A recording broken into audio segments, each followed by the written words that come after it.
welcome to another LK Wilde Meet. And I'm delighted to be joined by Rachel Valencourt, who we've kind of known each other for a while on social media, but then you started the brilliant Story Sorority group and invited me to be part of it, really to kind of build up and lift each other as writers, which has been such a lovely thing, and it's introduced me to so many new authors.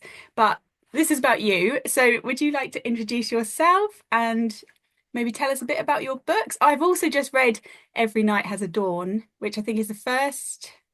Yes, that's my debut. So I do have it here. This is my first baby. This is what got me to actually take my writing seriously.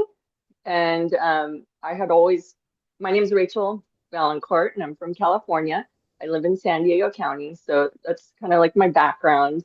And I'm a former flight attendant. I'm a mother of two teenage girls, and life has just always here I find myself in my mid 40s and life is just it just flies by. And my writing was the thing that I always wanted to be an author. I always loved writing. I always was told, "Oh, you should write a book, you should write a movie." And since I was 12 years old, I just loved reading and writing, and actually reading before that, but writing started around we would call it middle school here in America. So around 12 years old, and I went to school and studied journalism. And after I graduated, I just really wanted to travel and see the world. I grew up in a smaller suburban town from the suburbs of LA, about 45 minutes from Los Angeles, but it was worlds apart. And so I just wanted to get out and travel. And so the way that I could do that was to become a flight attendant. And so I spent some time as a flight attendant, met my husband, got married, we started a business, had children, and then blogging came out. And so I ended up finally, I started blogging and writing as a hobby, but I always wanted to write a novel. And finally, I had something to write. I mean, I had so many different stories. I have so many different half-written novels. You could probably relate to that. So Yes. many ones that you start writing them and you have the idea and you have the outline, and it wasn't flowing for me until my grandmother came to me. And she, at the time, was on hospital. Actually, I went to her house and she came to the door and she had a box of all these pictures and mementos and memories and journals. And she said, "Here, I want you to take all of this and write my life story." Wow. And I just thought, oh, why me? Like, look, like where did this come from? I just we had it wasn't something we had ever discussed. It was just out of the blue. And I Wow. think she knew her life was coming. She was on palliative care, so I think she knew that her life was starting to come to a close. And I was the only daughter of a daughter. So I come from a very big, lot of cousins, but the only one that was a daughter of a daughter. And so I think there's something special in that maternal line of passing down like your grandmother on your mother's side when you're a woman. There's just Yeah. something very special, things are passed down, stories are passed down. And I grew up hearing all these stories about her. She lived on a Native American reservation, although she was a typical Caucasian mixed English, Irish, I found that bit in your Swedish. book fascinating. I loved that when she goes to the reservation and how, yeah. Anyway, sorry, just keep No, I going. think I hear that. I hear so many people say that's their favorite part of the book. And I think that's my favorite part of the book. And that's probably my favorite part of her life story. Something happened to them where they were forced out of their home and they became migrant farm workers during the Great Depression. And they lived in the Pacific Northwest, which is very similar to the UK type weather. So it's Okay. very wet, lots of woods, very dreary. I actually think Seattle is more rainy than London. Surely Um, not. yeah. So they were living rough with no home for like about a year or so. And my great grandfather had the idea of he heard there was some logging going on up near the American reservation, and he thought maybe they could go up there and see if the Native Americans had.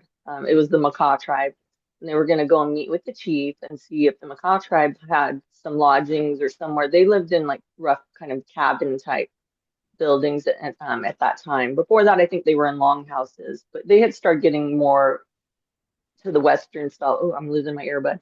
And they were a tribe of well hunters. And so my grandmother and her family ended up staying there for 2 years. Wow. And it was just like, I think it was the happiest time of her life. There was plenty of food from the ocean.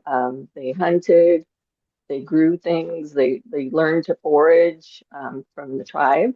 And she said that there was no, at least for the children, there was no difference between them. Like Mm. they didn't notice there was a difference. They were all the same poor. So I think sometimes when in different socioeconomical classes, you can be more similar, even though you're different in color or race Yeah.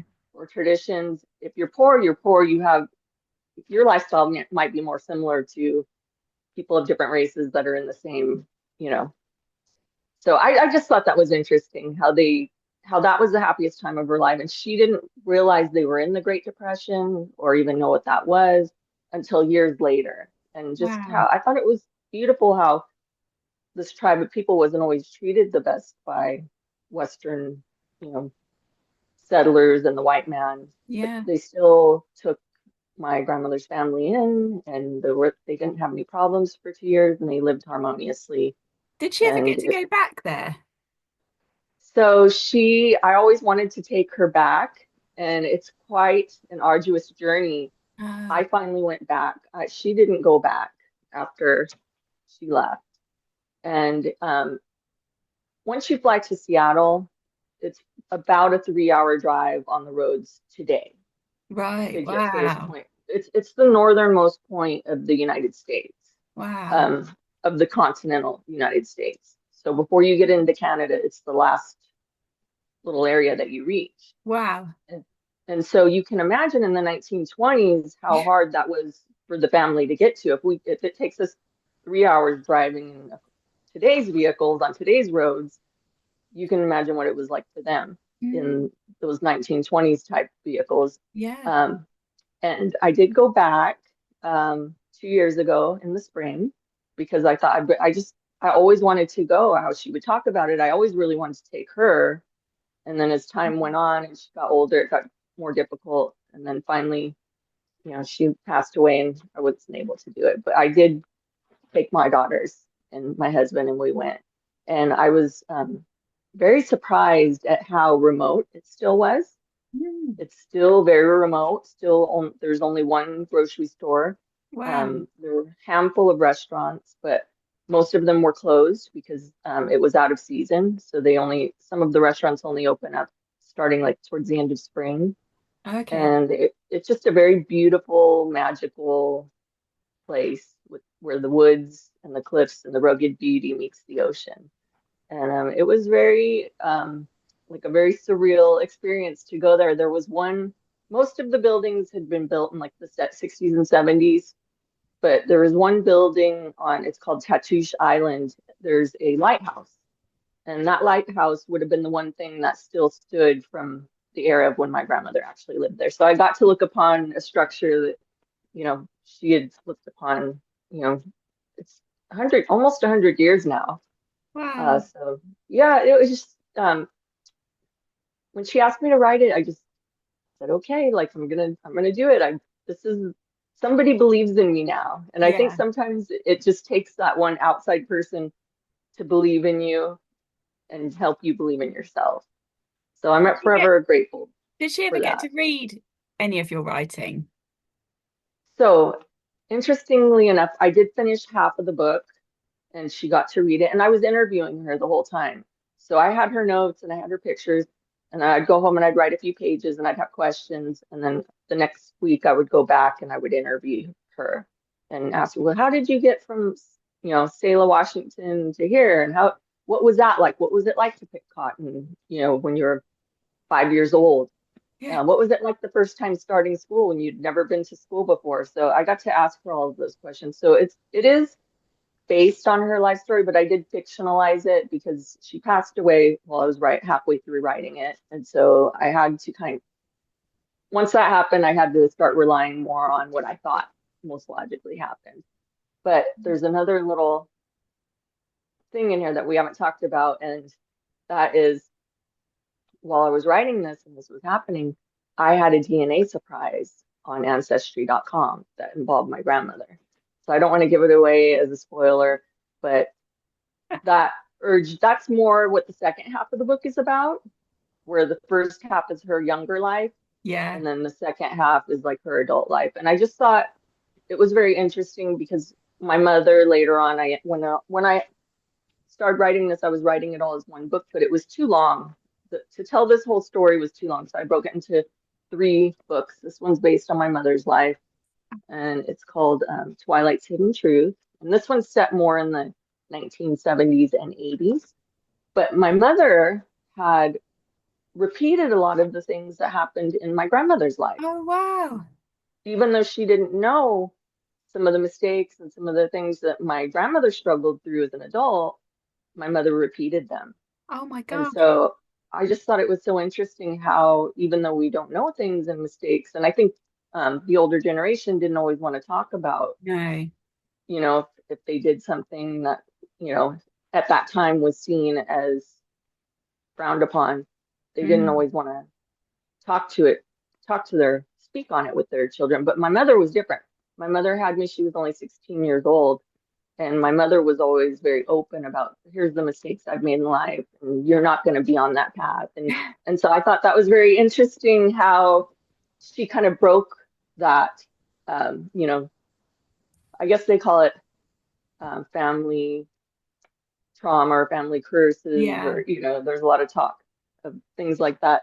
And so then I wrote the third book, which is called Twilight's Brightest Star, and it's just how things that happened in my grandmother's life and my mother's life impacted me, but I chose to go on a different path. And then it Wow. kind of wraps everything up at the end. So So that, you've got three generations then of females from your family in those three books. yes, That's amazing. yeah, it's been a lot of people relate to it because I Mm. feel like the story of my family is the story of so many families, and it's just the story of women. Although I have had men read my books and they like them as well, but especially women can relate to, some of the struggles that women have had to overcome. And, Yeah. still to this day, there's things where we're not treated equally, and, you know, we have to Mm. overcome just prejudices and, you know, Yeah. trying to be a It shouldn't mother. be like that, but it is. It is, and even the worst part is when mothers and women are judging each other. I feel Yeah. like we should be on the same side. Some if you choose to be a stay-at-home mother or work-at-home mother or full-time working, or you decide not to be a mother, like I think everyone has their own path they're supposed to go on, and It I can I come from like to show that. insecurity. It's like if someone's insecure about their own choice, that's often what leads to judging other people, I think. If you're not I sure think of you what hit, you're doing. yeah, I think you hit the nail on the head. And that's why when you read a book, you can get in someone else's shoes Yeah. and understand their motivations for the choices they made, or, how they corrected problems in their life. And, we all go through challenges and we all go through hardship. And it's just how you stay positive and stay hopeful and keep pushing forward through all of that. So overall, I would say my books are motivational, and they do show trauma and they show the lows of life, but they Mm. show how the beauty of perseverance and, Have your moving daughters forward. read them? So they have read them. They have, they enjoy them. My younger daughter, she's 14. She's the bigger reader of my three. And they all like, so my youngest likes my first book the most it's about her great Yeah. grandmother. And so she likes this one the most. It's the most, like, I would say, where the crawdads sing type era of, Yeah. growing up poor and trying to make a life for yourself. But my older daughter, who's 17, she likes this one because it has mom and dad's love story in it, Oh, and my husband's English and how we met and just some of the things, the struggles of having a long distance relationship. how did you meet? If he was he So living in England at the time? we met in Hollywood at a bar. Oh, And the bar we met at was the same bar Marilyn Monroe and Joe DiMaggio went to on their first date. It used to be an Italian restaurant and it got turned into a bar, but it's a quite famous rock bar where all like the 70s and 80s, the Doors, the Beatles, Motorhead, all those bands, even up until like the 80s with Motley Crue and all those guys. I love rock music, and that's like kind of a rock and roll royalty place to go. And Oh, so the day I met him, I caught a wedding bouquet, and he was on vacation, and we just started talking and kept in touch. oh, And here we are, 25 years later, married with two beautiful wow. daughters. So yeah, That's that's so a whole, romantic. it is. And we're still best friends and, just enjoying life. Although he's very supportive of my writing. And he says, I don't care if you sell one book. I just like to see you happy. Oh, oh, that's lovely. It Yeah, makes but I think he's it's a hoping I huge sell a lot of difference. books. Oh, has he read your books? Yes, he hasn't read the last one, which is like our based on our story. Yeah. And I think he's afraid to read it.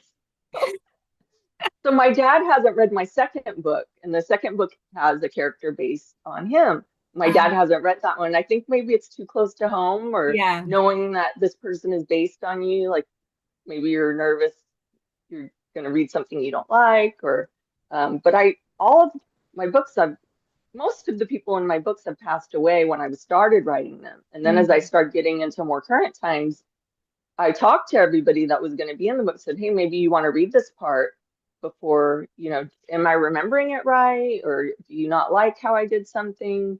mm, Um, is there anything you want me to change before like this goes out to the world? And most people, I think I just had one person that wanted something changed, and it was something I hadn't even thought of that I didn't think would bother them. So yeah. I think it was good that I asked, That's even though very they're all sensible. they're all fictionalized versions of people, names are changed, and it's far enough from the truth.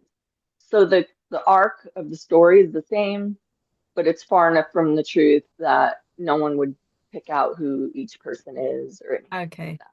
Because I So think that must be that's that's it must be a challenge. Like I quite when I write about historical characters who are real, often they are people who don't have any descendants.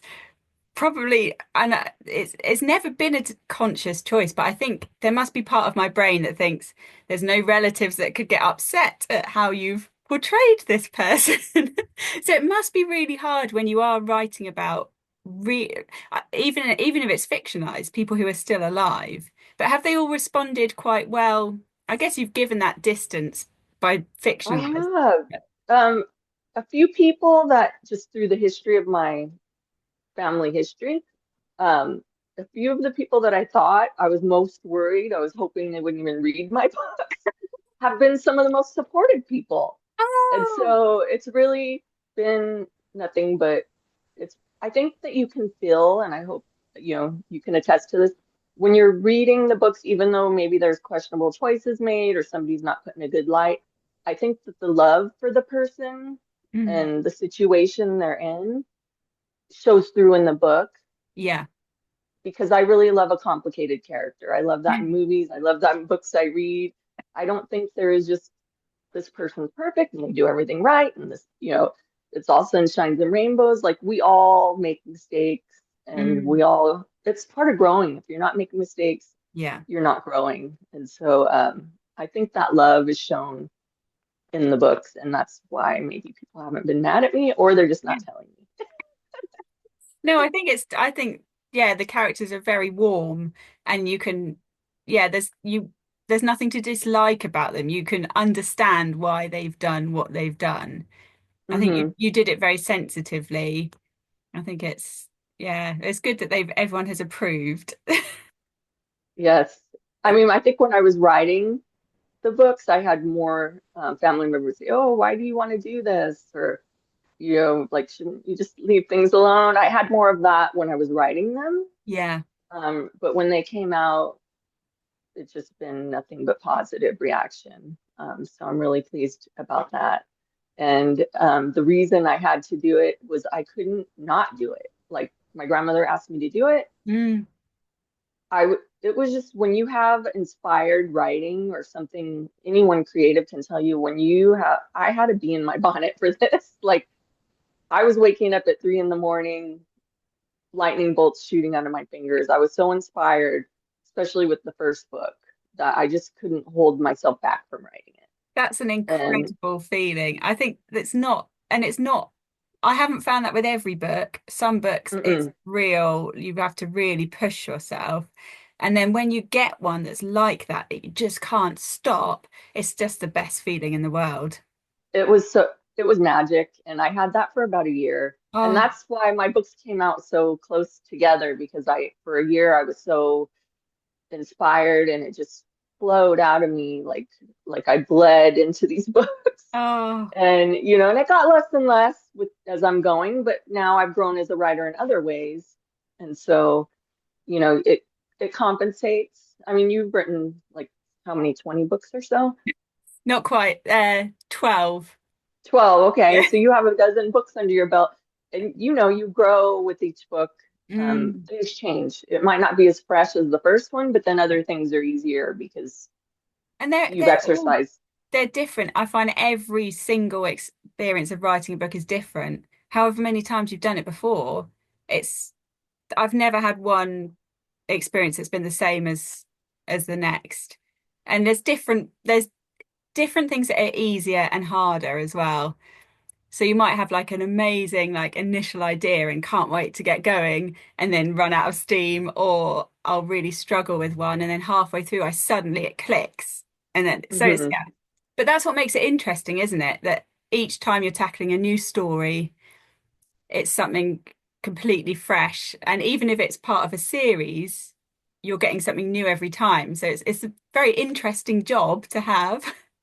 It is very interesting. If you're somebody who likes routine and likes doing the same thing over and over again, it's probably not the best career choice because, and then, the publishing industry changes and people's what's in style. Like I write historical fiction slash women's fiction, historical romance. Mine kind of crosses genres, but none of those genres are really super popular right now. It's the Fourth Wing, and I love those books. I read those. I Mm. read everything. I love historical fiction. It's always been my favorite. Mm. But I love fantasy and dark romantasy, and my favorite author is Anne Rice. I think those books you read in your formative like teen years. I mean, you must have one. What is yours? Oh, what from when I was younger? Yeah, just like when you first start thinking like an adult, Oh, my 13 to 18. oh, see, I loved the books that I studied at school, but no one else did. So I read Catch 22 when I was 17 and found it hilarious. No one else in my English class liked it. No one found it funny, and I thought it was like I couldn't stop giggling in class. So I don't know what that says about me, really. I was the Well, I only haven't one read who liked that, it. so now I'm not adding. Now I'm gonna have to add that to my TBR. And I was the same. I loved reading. In America, we read like 12 Angry Men, and we do read some like Shakespeare, and we read Hemingway, and The Great Gatsby. And I always loved maybe not 12 Angry Men because it's all about a court case, but but I everything else I read in school, I always loved. People would say, "Oh, we have to read this book," or they'd get like the abridged versions, and I just always loved reading. Yeah. It's always come easy to me to read and write. When we have a test at school, when I was in college, and it was not multiple choice, I was like, "Oh yes, I'm going to slaughter this test." And I just think maybe when you're an author or a writer, you're wired a little bit differently. I don't know. Yeah, I think so. I think there's like a desire to tell stories. And I figured like, because I came to it quite relatively late writing, but then I realized I've always told stories just in different ways, even if it's going for a walk with someone and talking about something that's happened. And it's all storytelling, isn't it? And I It guess really is. are there any experiences from when you were a flight attendant that you are able to use in your writing? Sorry, that's totally not one of the questions I sent you, but I'm really curious about No, it's flight okay. I attendant. do. I do have some in the third book. I do have some of my stories from being a flight attendant and just what it was like. I was 22 years old and I had only left my time zone once. Wow. And so we were talking about time zones at another time, but it's just to be at that age where you haven't really been a lot of places and then all of a sudden the world's at your fingertips. It was a big growing experience. And just, I love meeting new people from different cultures and Mm. seeing how we're similar. And, even though it's like to find that commonality, even though we're different, to Yeah. find, oh, we do that too, or we do that in my family, like my mom stores her pans in the oven as well. And oh, your mom does that. Oh, it's just like all those little things that you can find that we can relate to. It just brings us closer instead of focusing on the differences that we all have. Yeah. I like to focus on the commonality and things that feel familiar and nostalgic to me. Just they just give me that cozy feeling, like a hug, and I Yeah. love to give other people that feeling. I've got to read through because I've only read the first in the trilogy, so I need to read the next two and then I'll get to the flight attendant parts. Yeah, Your third book. Let me check my yeah. questions to see what, because I've missed all of them, I think. Um, oh yeah, is there, this might be hard because your books are all about family, but do you have one character or scene that's particularly meaningful from your books?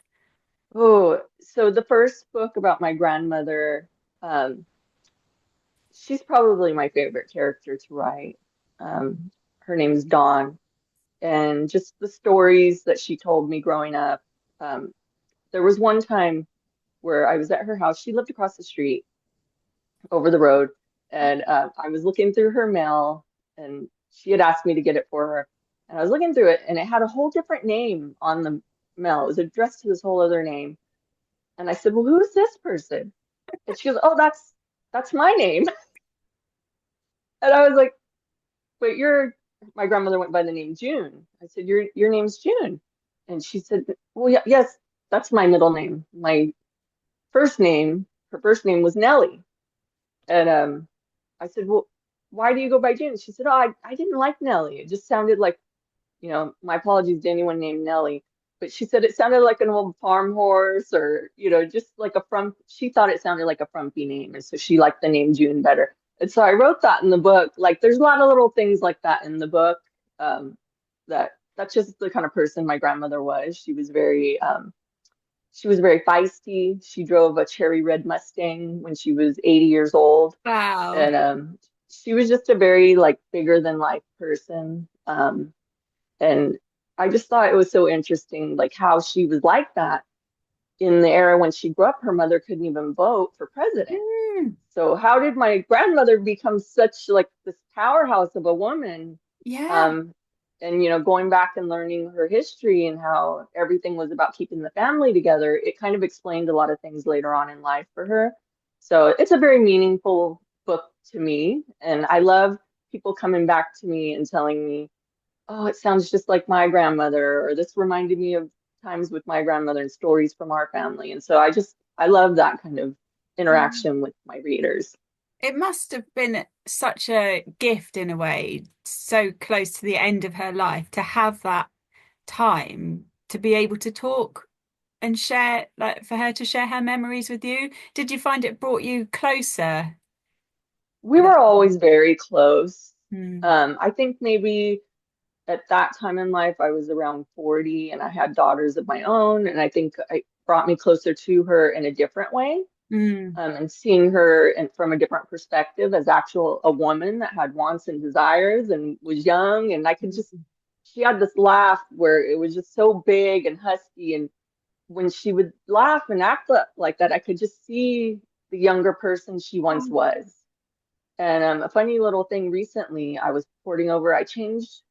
I've always had blogs. I have one now, rachelvalencourt.com. It's more about my writing and my life as a mother and just everything. I just write about everything that comes to mind. But I've always had these blogs all the way back to 2010. And I went and I was porting my old blog over to the new one, and I was scrolling through, and there was my grandmother's email address. And I never knew that she'd never mentioned reading my blog, and I didn't even know she was that technically savvy to be, Oh my gosh. on my mailing list. And she was 80 Wow. years old. And so I just thought, oh, okay, Grandma, this makes sense of why she asked me to write the books because she'd been reading my blogs. And I guess that's how Oh, this lovely task fell upon my shoulders. yeah. And I have another cousin who's an author. And she told me you were the only one that could do it, like in our Oh, family. You were the only one close enough, living across the street from grandmother. You mm, were the only one that could really tell this story. And she's living in that book, like her voice. And yeah. she said when she picks it up and just read the prelogue, she just heard our grandmother's voice in her head. Oh, And it's just such a beautiful thing for our family. yeah. Yeah, it must be. It's almost like keeping someone with you, isn't it? Hmm. Through the words. And so many people say, oh, including myself, there's so much I wish I'd asked my grandparents when they were alive. And lots of people have those kind of regrets where you just wish you could have had one more day to ask, find out more, or just spend time with them even. And to have had that Hmm. and then to be able to kind of immortalize it within this story, I think that's such a special thing. It's amazing. Thank So you. let I, me I agree. I think it's yeah, it's very very touching. The book was I found very touching as well. Even just knowing it's between a granddaughter and her grandmother, I think there's something very special about that. Um, sorry, I'm just checking because I'm going off on all sorts of tangents and ignoring the questions Yeah, I I think these told are you the I'd ask. best interviews when you're just natural and it's a natural conversation. These are the best. This is why Yeah, Graham Norton and yeah, James Corden, they're so good at their interviews because Howard Stern, like they're just it's just a conversation and then they get you to say things that maybe you feel like you're just talking to a friend and maybe you say things that you wouldn't normally say if it was just reading from a list of questions. So yeah. I appreciate it. Although Graham Norton seems to be able to dig really deep into people's pasts, I think you surely would go on there feeling quite nervous about Nervous. what he's going to dredge up. Some photo from high school or something. Yeah. Right, let me see. Oh yeah, what are you currently working on? So you've told you've got your trilogy of family stories. So what's comes next? So I'm very excited for this. This is going to blow your mind. I want to be up close so I can see your expression.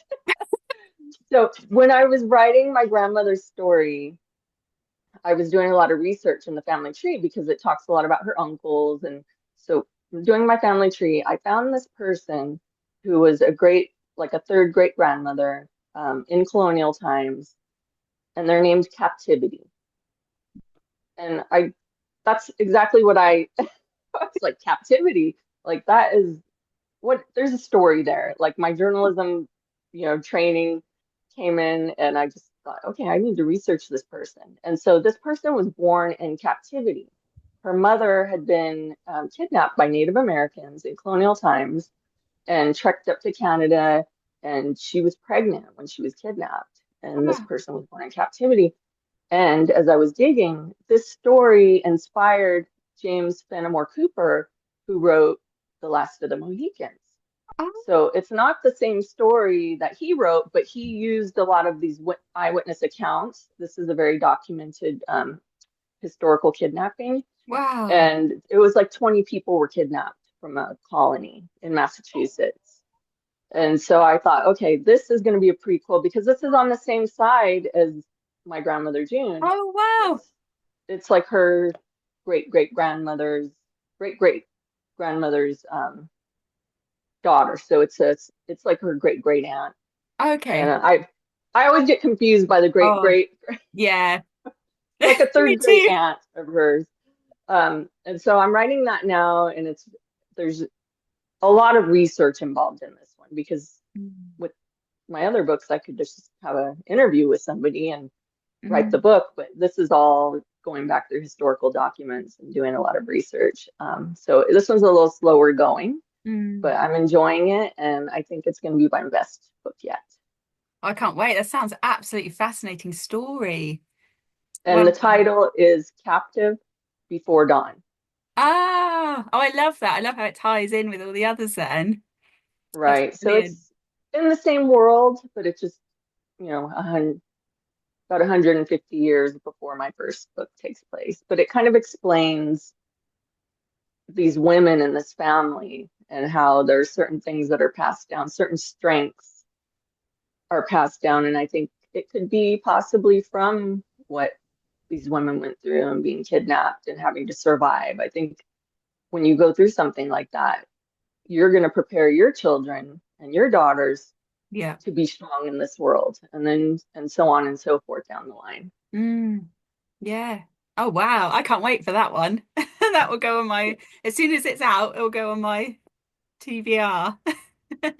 Thank you. I'm trying to get it done for June, but I'm thinking that just with the research and Yeah. the editing and everything, I don't want to rush it, so it might be more of a fall book. It's so So hard with I completely relate to that with the research. It just slows everything down so much. It's worth doing and it's important to do, but you just can't go at the same pace that you might want to. right, if you're writing in current times and it's a period you've lived through and somewhere you've lived, it's a lot easier to write. Yeah. When you're writing from a colonial person's, you have to think, would they have thought this way? And then you have to do the research, and I even have had people question me, on my second book. I had somebody write to me and say, was it really like that in the 70s? Because in the 70s, men weren't in the birthing room. When women gave birth, the men weren't in the birthing room in America. And I've talked to my mother-in-law, my husband, and I believe it's the same in England. The men didn't start coming in the room till the 80s. Oh, And so I had a younger woman say, was it really, that sounds so antiquated, that the men weren't involved or weren't there for the birth of their children. I said, no, that's 1977. In California, the men stayed in the waiting room. So it's just interesting for especially people like my daughters to read, like, this is only 30, 40 years ago. Look how much the societal norms have changed. I yeah. think for the better. Yes. Yeah, I think in lots of ways for the better. Right, okay. I'm going to move on if you're happy to the quick fire questions. Yes, So, my first one, do you prefer typing or using a pen and paper? I type. Yeah, me too. Do you have are you someone who keeps lots of physical notes or do you use computer programs? I mostly use computer programs and technology because you can save them. But I Yeah. have heard, that when you're actually handwriting something, that it fires up a different part of your brain. And so I bought one of those Kindle Scribes that you can Oh, yeah. handwrite on, and it ports all of your notes into like a Word document. So you can save Oh, it on your computer because I'm always worried if I write something, then I'm going to lose it. yeah. Like I'm going to have this great idea and great, Yeah. you know, I, I come up, sometimes I'll be driving, I'll come up with a line or something that, oh, I've got to have this in my book. And then, you know, I try to pull over, record it, and then I'm always afraid I'm going to lose it. So that's why I love technology. I'm a very technological person. See, I like technology, but I've also got about 1,000 notebooks, and it is a problem because I can't remember what I've written in which one. So I'm just Right. stack, and you have to look. And you spend more time looking for your ideas, where if you could have them all organized in the computer, Yes. I, not that I'm very organized. I'm not actually that organized, but I'm trying to be. That's that is sounds very sensible. I'll need to take a leaf out of your book, I think. When you're writing, do you like tea, coffee, or something else? Okay. So in the morning, I drink tea. In the afternoon, I like coffee. In the evening, wine, red wine. So it just depends. I have a set schedule for writing, which it's usually in the afternoon. So I'll either have like coffee if it's like late afternoon, but if it's more just after lunchtime, I like, sparkling water also. Um, but if inspiration strikes, I could be writing, 9 p.m. and then I'll be having a glass of wine. Do you find you're more creative in the afternoons then, or is it for practical reasons that you write then? Yes, I'm more creative in the afternoon. I'm Mm. definitely morning. I'm just my brain's slush. And it takes me a while. It, like everyone knows, don't don't try to plan things or talk to her like before 9. Takes me a while to wake up. I need to work out, have my tea, have my whole morning routine. I mean, I can function Yeah. and I can work, but I can't. I try to do my marketing and research and non-creative things in the morning. Mm. And then when I get to the afternoon, That's do the quite a good rest. idea in a way, getting it all out the way and then you're clear, just ready to do the creative part. That's quite sounds quite sensible, really. Till you're sitting there going, okay, I'm ready. Where's my creativity? And, and And then you just, I don't know. What do you do? I just push through and try to write, and I do some brainstorming, and I just try to write something, even if I'm not Yeah. feeling it. Is I that try and what write you do? something, even if it's rubbish, just get something down, just so I don't feel too bad. Oh, Right. it's too Well, I late. feel like the next day, if I have one, like if I take a little break and then force myself to write something, and then the next day I go back and look and go, oh, this is terrible. But then that day's writing is usually it got over, like when you make a pancake and the first one's always like you Yeah. throw it out. Yeah. That's so true. Except all my pancakes are bad. But but on the whole, that does work. All right. So do you prefer when you're reading to use ebook, paperback, or audio? So I do all of them. I started for the longest time, I fought getting a Kindle and fought doing anything electronic. And then finally, I got one for Christmas and I was addicted because you can have your books everywhere you go. You have your Yeah. books. So you're in the waiting room, you have a book. Then after I started writing, I started getting a little bit of eye strain at night.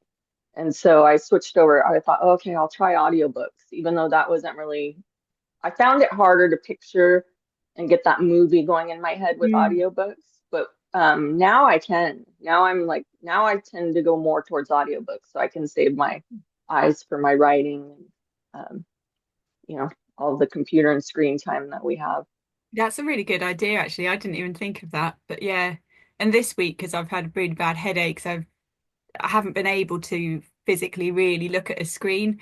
And audiobooks, there at times like that, you realize just it's you can close your eyes and just disappear off into another world. It's something really Yeah. nice about it. The brain's amazing how you can, even though you think, oh, I've tried audiobooks and it doesn't work for me. If you push through, it's amazing what you can accomplish with your mind. Like it does Yeah. adjust to Yeah. different scenarios and situations. But it really depends on, so there could be an excellent book that everyone's raving about, and I put it on audio, and if I don't like the narrator, Yeah. I no matter how hard I try to like push through, if I don't like the way they pronounce a word or something, or their tone of voice, I just like can't read that book. I'll have to read it in paperback. Yeah. Narrator makes a huge difference. I think it can really change like the tone, can't it? Okay, so what's your favorite place to write?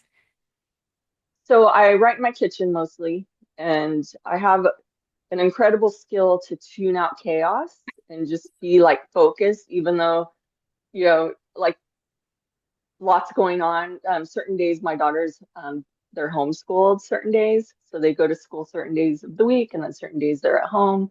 And so they're in the kitchen and we're all working.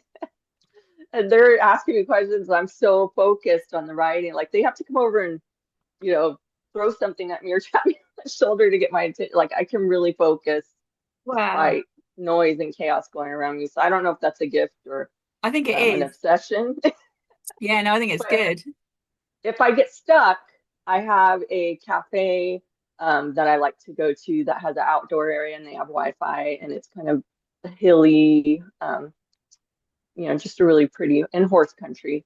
So I'll go there if we're having good weather and if I Yeah. get stuck at home and I just need like a change of scenery. So I'll I do can that sometimes too. that's sometimes all you need, isn't it? A change of scene. Even if it's in your own house, just going to a different room can sometimes just snap your brain into gear again. It Hmm. works well. Okay, do you have a favorite writing snack? I love crisps, potato chips, salty things. But writing and it just I've had to like give that up because sitting and munching on chips all day has not been good for the waistline. So I've been transitioning from that. I'll allow myself like a packet of crisps on a Friday. But I've been doing like cashews or Yeah. pistachios because they're still like salty and Yeah. crunchy. Um, but and then I imagine I'm eating potato chips. So I get like the flavored almonds that are like salt and vinegar almonds. Do you have those? And in my mind, I try to fool myself that I'm having potato chips. Yeah, no, I do the same, cashews especially. And it but I think I tell myself they're good for you. Nuts They are are, and good. they say a handful of cashews like taking a Prozac. I've read. I don't know if that's Oh, true or not, but it gives you like there's some chemical in it that is almost like an antidepressant. oh, So I'll keep eating them then. That's good. yeah. Okay, who, oh no, sorry. What is your favorite genre to read? So historical fiction is my favorite.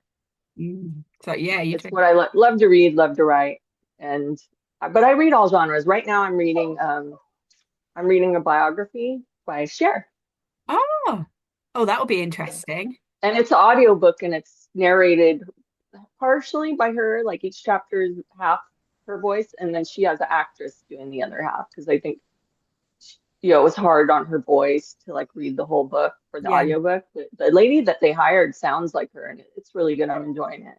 that sounds good. Who is your favorite book character? Lestat from Interview with the Vampire. Okay. And what's your favorite book? So I love anything by Anne Rice. I love her books.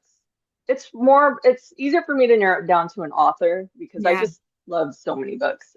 Yeah. But I do love Kristen Hanna. I think Mm. she's one of the great writers of Oh, our time. I amazing. just Yeah. I love her books. I love The Alchemist by Paulo Coelho. If I had to name one book, Mm. I love that story, and I think it's Mm. inspirational. And it gives you kind of a different way of looking at things. So I It's a really kind of like book you that. kind of need to read. You can go back and you'll probably get something completely different from it the second hmm time reading. It stays on my shelf. I keep thinking I need to read it again. I need to read it again too. Mm. That's when you know you have a really good book, is that you know which Yeah. one you want to read again, and you're going to get something else out of it. And if it doesn't go, I have a bag for books that I've enjoyed but are going to take to the charity shop. And that's one that will never go in the charity shop bag. That just hmm stays on my shelf. Um, okay, who is your ideal fictional dinner party guest? Oh, I would say Lestat, but then I think I would end up being Din. He's a vamp. For those of you who are like younger and haven't read Anne Rice's Interview with the Vampire books, he's a vampire. Um, would have to go with my grandmother. Um, I'd love to have dinner with my grandmother again, Yeah, that's amazing. And and what? she can cook it. She's such an amazing cook. I'll help, of course, but she's such an amazing cook. I'd love to have a meal from her again. Yeah. Oh, my grandmother was a great cook. But every meal she'd say, "Oh, this isn't very good," and it was always Oh. delicious. And I'm a terrible cook, so yeah, I would like her food as well. What are you currently reading? So I'm reading the Share book, Oh, of course, and I yeah. and I and I just finished Philippa Gregory, the Woman Rivers. I just Okay. finished that one in the White Queen series because I think she has such beautiful writing. You have to read a lot of good books to be a great writer. I think they do influence you. And so when I'm getting ready to write a new book, I like to read an author that I just think has very beautiful writing, even if it's whatever genre, the story, it could be anything. But I like to soak in that kind of style. Yeah. And the book I'm writing is from several hundred years ago, and her writing is mostly like in the 1400s. Hmm. Yeah. No, she is good. Okay, so finally we've almost reached the end. Um, Finally, where can readers find you if they'd like to know more about you or your books? So I'm everywhere. I'm on Barnes and Noble. I'm on Amazon. Um, what's the bookstore you guys have over there? The online, is it What, um Waterstones? We got Waterstone? I'm even on Waterstones. So um and Google Books, like if you Google Rachel Valencourt, everything pops up. I don't sell them from my website or sell them directly yet because it's a lot being an yeah. independent author. You know, you're hiring your own cover designer, your own editors. I do all my own marketing. And then, of course, you have to write books. Yeah. And so I just thought, I don't need another task Yes. to take care of have shipping now going and having to ship books out every day. So Yeah.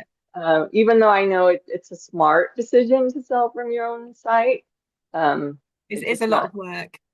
it's on the back burner for now. Mm. My goal right now isn't to sell a ton of books and make a lot of money. It's more to get my name out there and get people to read my first book. Yeah. And so that's why it's only 99 cents on sale on Amazon right now. And then the paperback's only $9.99, which I think it's like £7. Yeah. I try to keep that book low, always running a sale on that one, just so I can get people to read my first book, and then hopefully, they'll Mm. want to continue with me. That's a really good strategy. Yeah. And I'm sure they will if they could read the first one. I really enjoyed it. But I can't, Thank you. I'm slightly amazed that we are at the end because the time has flown. It's so nice to actually, I love doing these because I actually get to chat properly to like friends I've made online, and we don't often get the chance to do that. So thank you so much for giving up your time to come on this today. Thank you. Thank you for having me. And I am reading Queenie of Norwich and I'm loving it. So I love that we have that in common, that we're both Yeah.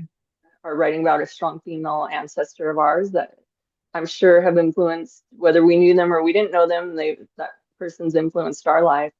And I just love chatting with you. Thank you. It was so fun to be here Oh, you're very with you welcome. on Zoom virtually, I guess. I feel like we're together in the same room. I don't know, across the miles. We'll meet in person one day. Yeah, absolutely. I usually go to England every other year or so Oh, because my husband's family is still there. And so we'll have to set something up. oh, brilliant. Oh, well, thank you so much.